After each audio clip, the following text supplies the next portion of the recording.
All right, so this is gonna be like what not to do, because your girl got denied her tuition reimbursement, and I saw it coming my way. I really did. But then again, I was also like shocked, because I was like, don't be like me. No, I'm kidding. Okay.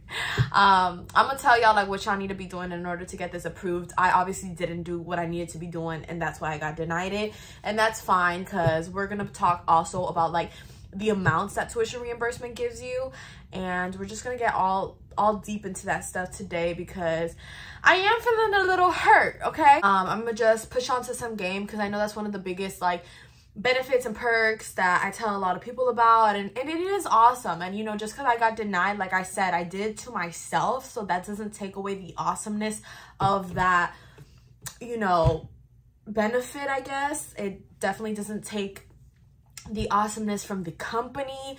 It just takes the awesomeness from me. So I would really appreciate it if you guys subscribed, because your girl's not having a good day. I'm not. Anyway, let's just go ahead and get started. Okay, 3, 2, 1, boom. Hey guys, welcome back to another banking video. So in today's video, you guys already heard the introduction. We're gonna be talking about tuition reimbursement. I got denied my tuition reimbursement. I got denied. Rejected. Hashtag rejected. Now, what is tuition reimbursement? Tuition reimbursement is a program that Publix provides where they reimburse you for a portion, okay? A portion. This is a big one, because a lot of people are like, oh, I paid $10,000 for my classes. Publix is not going to give you $10,000 for your classes. They're going to give you a portion on the on the cheaper side of what you paid, okay? It's not going to be like half. It's not going to be 3/4. It's going to be like 1/4, okay? And it's still pretty good because it's free money. And hey, like, you know, if you're already working in a company, like some people are like, I have to work full time. Like, so you're basically just getting free money because you have to work anyway, right? Now, tuition reimbursement obviously is extremely useful, and they probably could do better. You know, they probably really could, but then again, it's a lot of employees, and we're already very lucky to have this, because I know there's certain companies out there that, you know, pay for less than what Publix pays, and they require you to be in the company for a longer time, and the rules are just a little different. I think Publix is pretty flexible. You only have to be working for about a year prior to applying or being eligible for this program, which is pretty amazing, because if you just started an associate's degree or a bachelor's degree and you're watching this video, even though Publix is not going to reimburse you for whatever you already did, you still have a chance of them paying that second half or second portion of, you know, the second year prior to finishing up another degree. And they really don't like specify a specific degree, like, oh, we're only helping you until your associates or until your bachelor's. I mean, there's a lot of different degrees that Publix will help you, as long as it's within a list that they provide, which they're very broad with what they provide. And not gonna lie, like, your associates, like, they're pretty standard classes, so just pick something in the freaking list. Like, it's not even gonna matter if you ever change it anyway. And so that's definitely a big plus. And like I said, I mean, you're gonna get free money for something you're gonna do anyways. You're gonna work, right? You're gonna work. Like, regardless of this video, regardless of tuition reimbursement, you still have to go to this company and dedicate time and hours and effort of your time, of your day, to get your work done. So if you can get like some type of return, it doesn't matter the amount. Like, yeah, it could be better, but it could be worse, and whatever. So I am very happy about that, and I think that's one of the biggest things I stress here on my channel. Like, guys, get your tuition reimbursement. What are you doing? You know, and I will never like take away from that, because at the end of the day, like I just said, they don't have to do this, and I think it's definitely something very nice and very helpful that they do. But that also comes with rules, and like I said, it doesn't pay for a whole lot. So it's like, yeah, you know, $1,000 helps, but then again, depending on what you're studying, there's careers out here where people are spending $100,000, so $1,000 is like nothing to them. But you know, so someone like me, I'm like, well, $1,000 is $1,000, you know? Now, the requirements are to be at Publix for a year, which is pretty like a decent time. And you have to be consecutively working 10 hours a week, which is definitely attainable. That's about 2 shifts, so twice a week at least. And after a year, you apply for the program.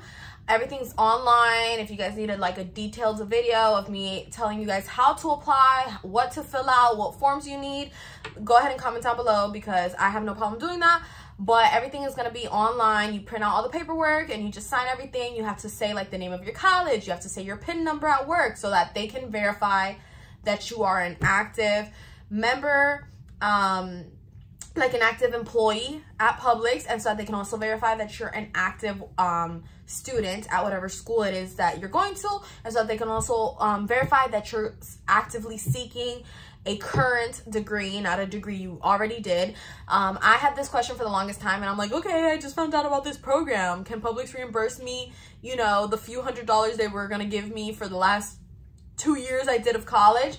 They won't reimburse you for whatever you never applied for. So I never applied to the program the first 2 years of my college experience. And, you know, I am doing, for what I'm studying, I have to be in school for 8 years. So, I mean, I still have time left, but at the same time, I was like, damn, like, I really could have been getting money this whole time.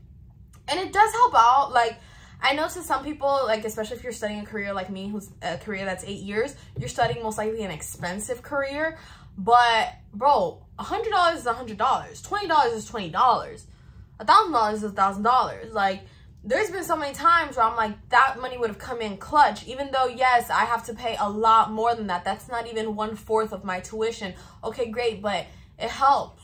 You know, it helps me with my gas. It helps me with my food. So it just sucks that you can't get reimbursed for the previous years. But then again, they kind of like expect you to figure out these things on your own, or like know about these programs, because that's the only logical reasoning I would think of. And I've mentioned it before. I mean, my managers were never certain of my managers, because there were other managers that helped me and taught me. But at first, I had managers who didn't, so I never knew. So that's why I'm here trying to tell you guys, like, yo, take advantage of that tuition reimbursement, because nobody told me that. So, you know, I was never able to apply, and they're not going to give you the money for the years I, you know, didn't apply for. Even though I was in college, even though I got good grades, even though I was eligible, because I didn't apply when I needed to, I will never get that money back. I don't want you guys to make that same mistake. I want you guys to do better. So I need y'all to all freaking apply, okay? Now, once you're in the program, they're going to let your manager know. They're going to be like, she got accepted or he got accepted, and then obviously you have to pass your class. So if you fail your class, you're not gonna get your money. They track this, and like they ask for specific paperwork. Like I never tried to finesse or anything. Like, I'm not that type of person. Like, if you're helping me out, I would never try to like finesse you. I'm just not, those are not part of like my beliefs, or I just don't have that maliciousness in me. But I remember I didn't send like all my paperwork or the right receipt. I sent like the receipt that showed them the total amount, but not like the receipt that broke down exactly what I paid for in each class. And they're like, you know, hey, if you can't provide what we need, we can't give you the tuition reimbursement. So you gotta like apply, get accepted, which your manager will tell you if you got accepted. Truthfully, guys, the biggest advice I can tell you is, you know, there are managers out there who are helpful, but do not trust nobody. Do not count on nobody. Like, if you want to know if you got accepted or not, you need to be calling the tuition reimbursement department. That's what they are there for. That's what they're making the big money for. You know, sometimes your manager gets overwhelmed. Sometimes your managers are just not good, to be honest. And they might not tell you when you got accepted and this and that. And tuition reimbursement doesn't care if they didn't tell you. You cannot make an excuse. Oh, but he did. Like, I could have done the same thing as to why I got denied right now. I could have been like, well, my manager didn't tell me. They don't care. They're like, you know, how old are you again? Oh, you're an adult, right? So figure it out. And obviously when you're in college, you're already an adult. So this is going to apply the same for everyone. So they're going to be like, figure it out. So make sure that you guys are on top of it. Don't be waiting on your managers, because your managers isn't going to tell you. They busy. They don't care. They whatever. They're not in college. They don't care.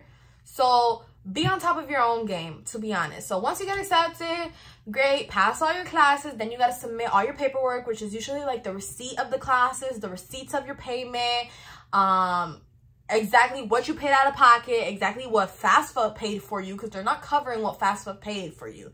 They're going to cover the 1/4 of what you paid, not the 1/4 of the whole total, because obviously that would be a bigger portion that they want to give you, and they're not going to do that. That they would have to give you, and they're not going to do that. But yeah, after all that goes smoothly, then you get a nice little check, you know, a nice little amount of money back into your account.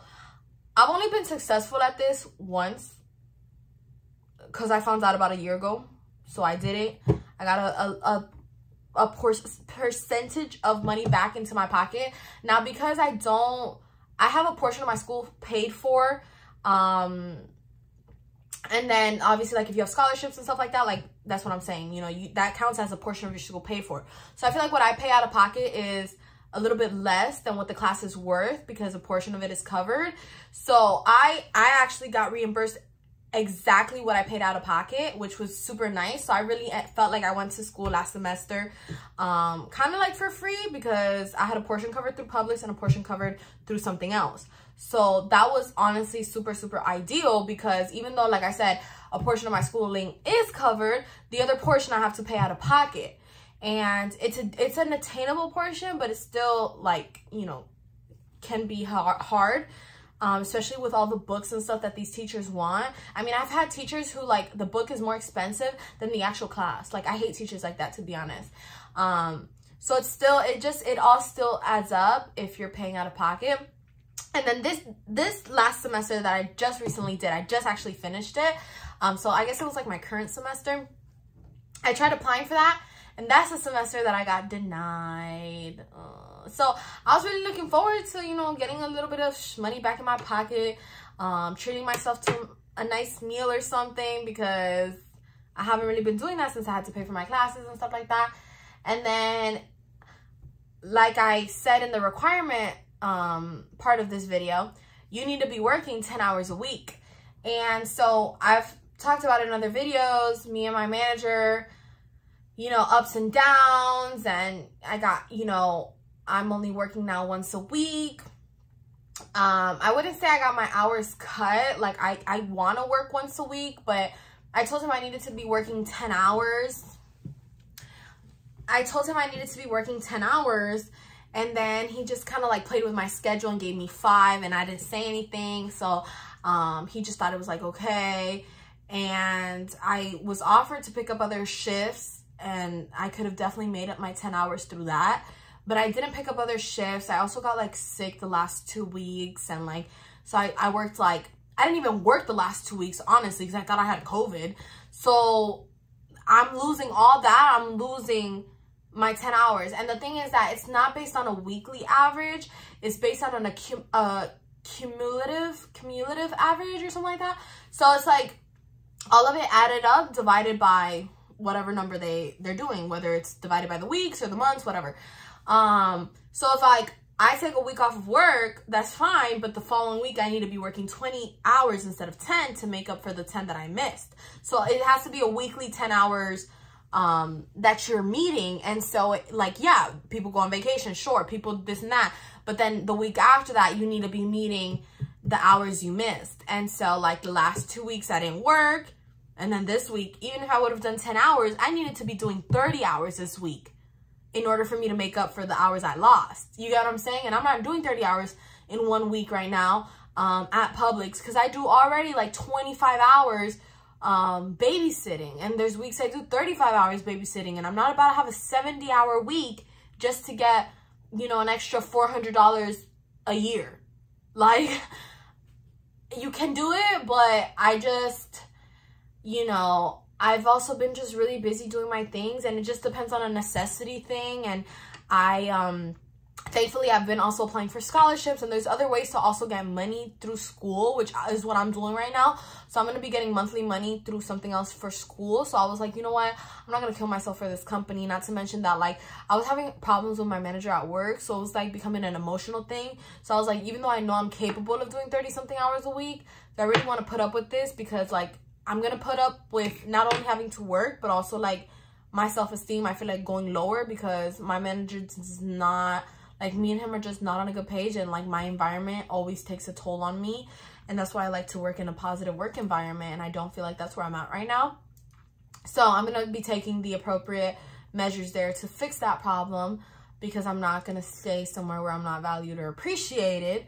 But I just wanted to let you guys know, like, obviously don't do that. So if you know right now, like what I'm telling you guys, the tuition reimbursements, free money, this and that, doesn't matter. I'm telling you, like, as a full-time student, a full-time employee, and someone who's still chasing their dream, I probably have a million things going on. I have problems also that I don't talk about and things like that. And I'm telling you, you guys, that the extra $100, $200 does help you. And obviously they're going to be giving you more than that because college is more expensive. They might be giving you, you know, $600, $700, and those stuff is very useful. So take advantage, but know that you have to work at least 10 hours a week and make up those hours if you don't. And I didn't do that, so I had it coming my way, you know. And I knew it, but I was like, oh, I told my manager that I need to be working 10 hours a week. So I'm like, if he didn't schedule me, maybe they made an exception. Maybe now it's only 5 hours, because I was getting religiously like a solid 5 hours a week. It was never like 6, 7, 4, 3. Like, it was always 5. So I'm like, maybe I don't know why. I just thought like, maybe they changed it. Like, I didn't think of it such a big deal.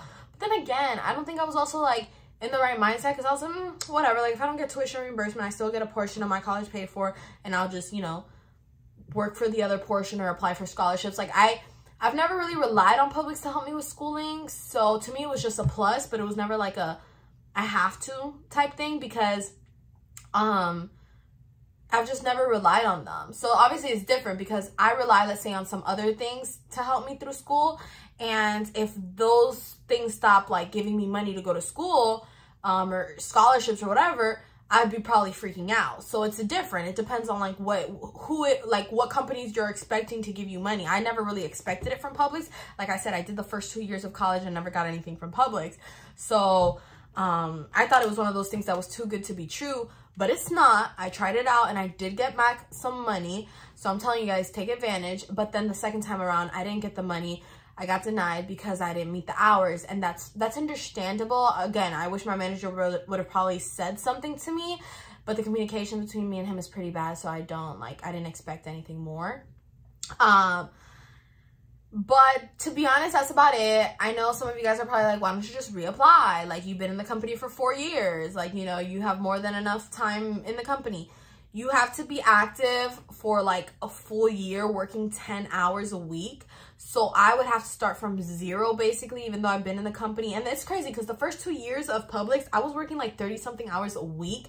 So I was like, okay, like, bet, like, I should be fine, because even though I'm working a lot less now, my 5th year here at Publix, I was like, if it's a cumulative, they're gonna, like, my hours will balance out, because I did so many hours the first 2-3 years I was at Publix.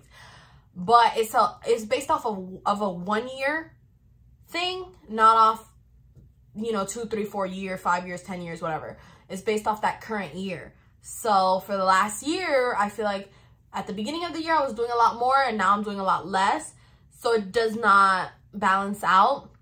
But I didn't know that either. And like I said, communication is a big thing. Don't expect these people to communicate. That's why I'm here trying to make these videos.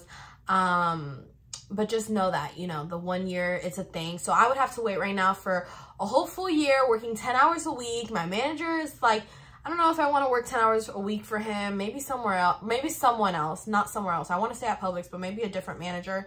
But if not, you know, like, by the time I reapply, that's the thing. By the time I'm eligible to reapply, it would be a year from now. A year from now, I'll probably be already applying for pharmacy school. So they're not really going to be able to help me with anything. And not to mention, like I said, I know I can apply for other things that can possibly help me through school. And so if they can't help me with anything, maybe this year is the year I should be working less than 10 hours. Because I'm making up, you know, the other hours through babysitting, through YouTube, through other things I'm doing. You know, the last year now, I should probably just focus on me, live my life, do my thing, and not be focused on, oh, I got to work 10 hours a week. Oh, I'm sick this week, so now I got to work 20, 30 hours a week. Like, you know, I think that it just maybe wasn't meant to work out. Because like I said, by the time I reapply, I'm not probably gonna need like their help, or not that I'm not gonna need their help, but I don't think I'll be eligible for their help because I don't think they'll help me through pharmacy school. Like, I know they say they do, but the thing is, in pharmacy school, it's very hard for you to be working 10 hours a week in a company plus everything else I'm doing. Like, I would have to be cutting my work hours and everything. It's just a personal decision, guys, okay? I'd have to be cutting my work hours and everything, Publix included. I couldn't compromise myself to be working 10 hours a week, because if there's a week that I can't work 10 hours, there's no way I could possibly do more than 10 hours while I'm in pharmacy school. And I'd have to do more than 10 hours to make up for the ones I lost. So I might have to do a 20-hour week, and there's no way I could do that in pharmacy school. Like, maybe 10 hours is attainable, but not 20. And so that means I would never be able to miss work. And I can't, you know, promise that I wouldn't be able to, like, I would never miss work. Like, people get sick, people have emergencies, people have things. And so it would be too much responsibility for them to give me $1,000 for, you know, the whole, like, I might as well just, I don't know, like, work hard now doing whatever it is I need to do and save my money. And it's just like a personal decision, honestly. But truthfully, guys, that's about it. If I do change my decision, or if I transfer stores and it goes well for me, then maybe I'll pick up more hours and maybe my mentality will change. But the whole purpose of this video was really to get across that you guys need to be applying for tuition reimbursement. I want you guys working 10 hours a week, if that's attainable for you, and just, you know, keep striving for your dreams. And like I said, I work full-time, just not at Publix, so it's not like a, you know, I know to some people it might be like 10 hours. Why is she complaining about 10 hours? I'm working almost 30 hours a week just taking care of kids outside of Publix. Plus, I'm hitting the 10 hours or 5 to 10 hours at Publix. So we're talking about almost 40 hours. Plus, I know people don't see it like a job, my YouTube. It's 1 in the morning, and I've been doing videos for the last hour. You know what I'm saying? So I dedicate time. This is my job. I get paid to do this. So it's like, even though I love it, it's still a responsibility. So I work with my videos at least 10 hours a week. And so there can be weeks I can do 5 hours. But I mean, I work 45 to 50 hour weeks sometimes, or even more, multiple jobs at a time. And then I'm in full-time school. Even in summer, I don't rest. I still go to school full-time. So it can be overwhelming, but I still want to see you guys, you know, take advantage of that. Because I wish I would have had the knowledge I have now at the beginning, because, you know, it would have been nice right now to be getting help. But by the time, you know, they help me out again, it's going to be probably a little late. And, you know, I just have a different situation. So that's kind of like where my headspace is at. But I'm going to conclude this video because I feel like I've made it pretty lengthy. So thank you guys so much for watching. Don't forget to like, comment, and smash that subscribe button, because we're on a road to 5K, and I'm super excited that you guys are following with me on this journey. And I will see you guys in my next video. Thanks for watching. Bye.